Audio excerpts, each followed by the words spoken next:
Hello, this is Jarrett Struby. This is my presentation on Module 16 case study. So our problem identification and analysis. So what do we know about the situation? We know that the school is an affluent area. We know that their principal, Dr. Stephen Forbes, is highly respected both by the community and within his field. We know that Miss Walker is in her second year as a science teacher, that she has high expectation and an extremely rigorous class. But we also know that she has somewhat poor relationships with students and families. We know that it's Veterans Day weekend, that the email and the website were sent and published anonymously, and that they're potentially threatening.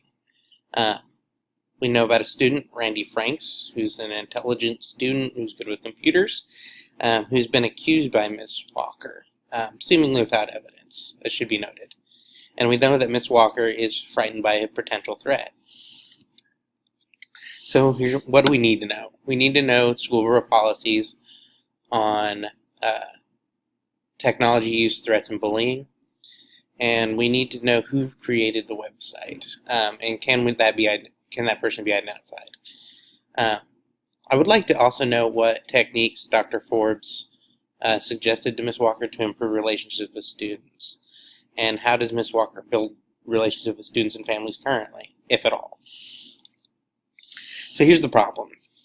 Obviously, there's been a threat or harassment towards Ms. Walker, but there's also a possibility that there's a problem with Ms. Walker's curriculum, that it might not be appropriate for students, that the rigor may be at a collegiate level instead of a level for a high school student.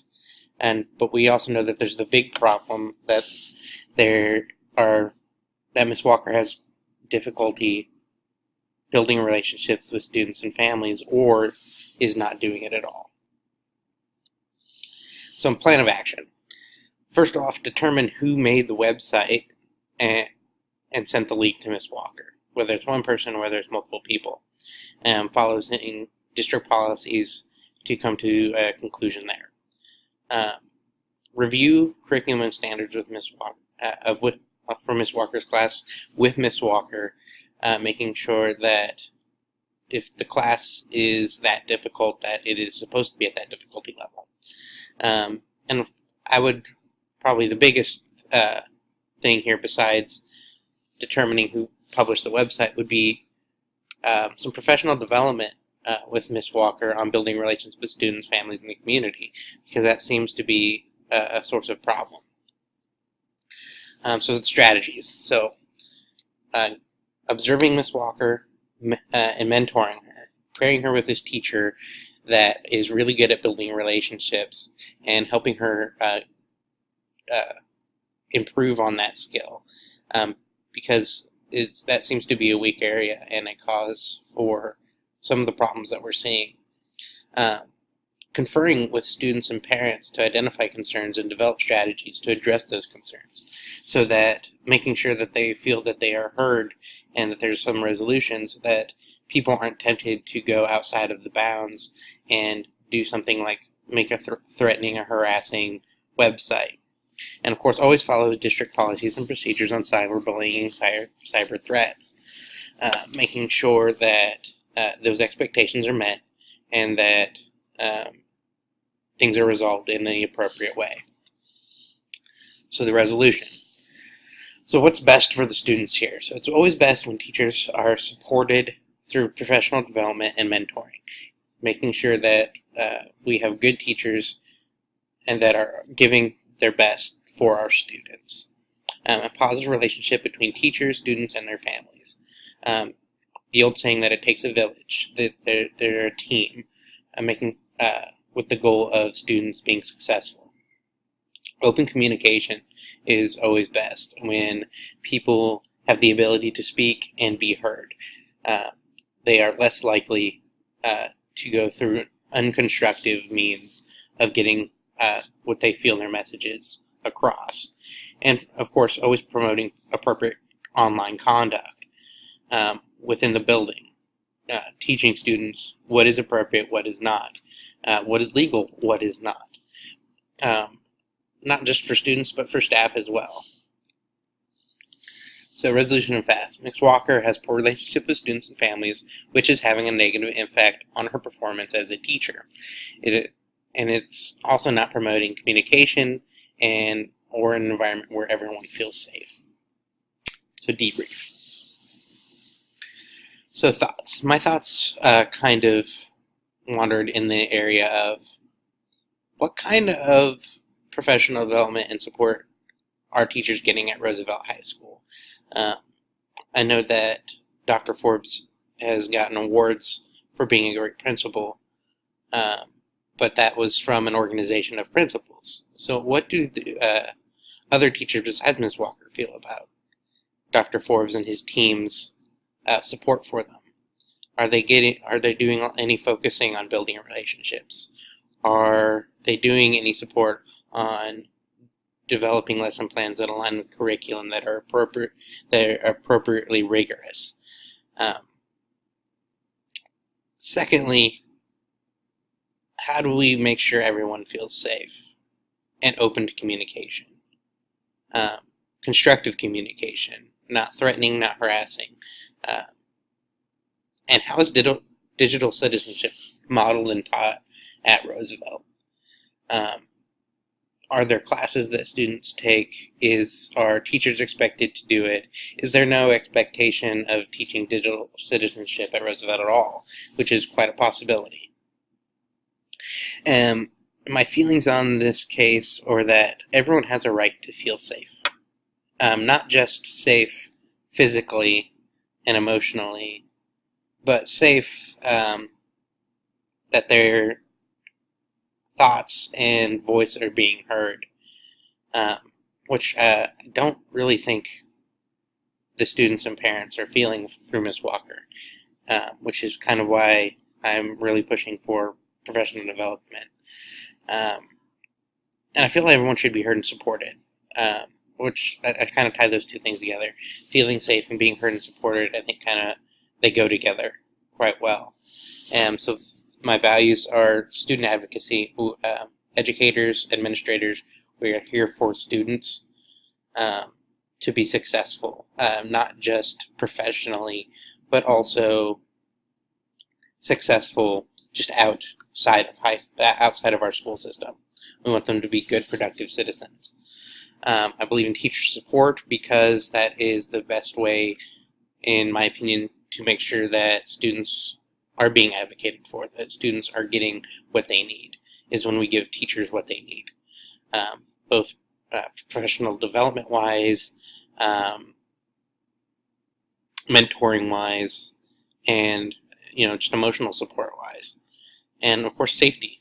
I believe that schools should be a place where we're not worried about someone getting hurt or someone having, emotional trauma. School should be a safe place. So some unresolved issues. Is Miss Walker even aware that her relationship with students and families is a problem? Does she even understand that maybe some of the classroom management issues she might be dealing with are a direct result of either her lack of building relationships or her kind of failure to build relationships in the best way she could? And what's getting in her way from implementing the strategies that Dr. Forbes suggested? Are they just strategies that don't really work well with her as a person? Because that happens sometimes. Some strategies work for some people, other strategies work for others. And so it's possible that Dr. Forbes suggested strategies that just don't work with Ms. Walker's teaching style or personality type. Or is she just completely disregarding the suggestions altogether, thinking that she doesn't need to do them? I'd like to know what specific issues parents have raised and who they raise them to. Has this just been grumblings coming down the grapevine? Have they addressed Ms. Walker through phone calls and email or parent-teacher conferences? Have they talked to Dr. Forbes? Have they gone to school board meetings and raised these issues? And what specifically are the problems that they're having? Is it too much work? Is it too hard of work? Is it work that the students don't have access to? And I'd like to know how the perpetrator is going to be identified and specifically what actions will be taken. Will it be taken up legally through the legal system? Will it just be handled within the school and district? And if we find out that it was a student, how are we going to handle that? And how's Ms. Walker going to demand things be handled? Because I'd like to go back to thinking this is a learning opportunity. That the student might not really know how to constructively communicate their frustration.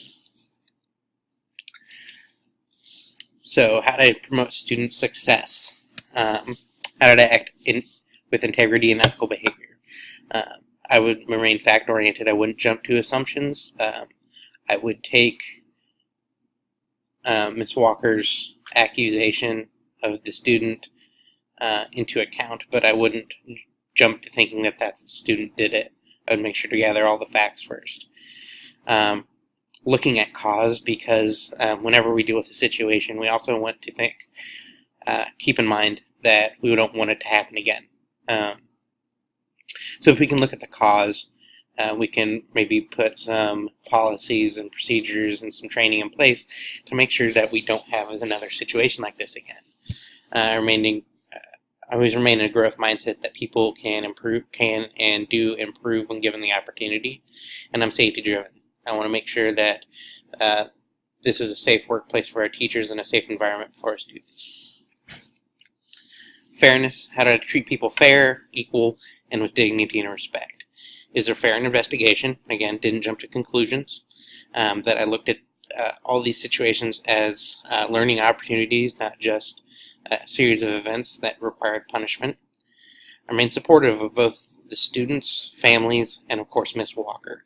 Ms. Walker was seemed to be very upset by this incident, and I want to make sure that she feels safe, even while we work with her to make sure that she gets the support she needs. And to follow policies and procedures. Following policies and procedures that have been established is always a good way of making sure that you're treating people equally and fairly and with respect. So, personal and professional code of ethics. I always support staff and students in hearing and addressing concerns. Support staff in their development so that they can get better at what they do. And supporting students for success, both academically, in their future workplaces, and in their life outside of school. And again, growth mindset me, because I believe that everyone can and will get better at whatever it is they do if given the opportunity. Thank you.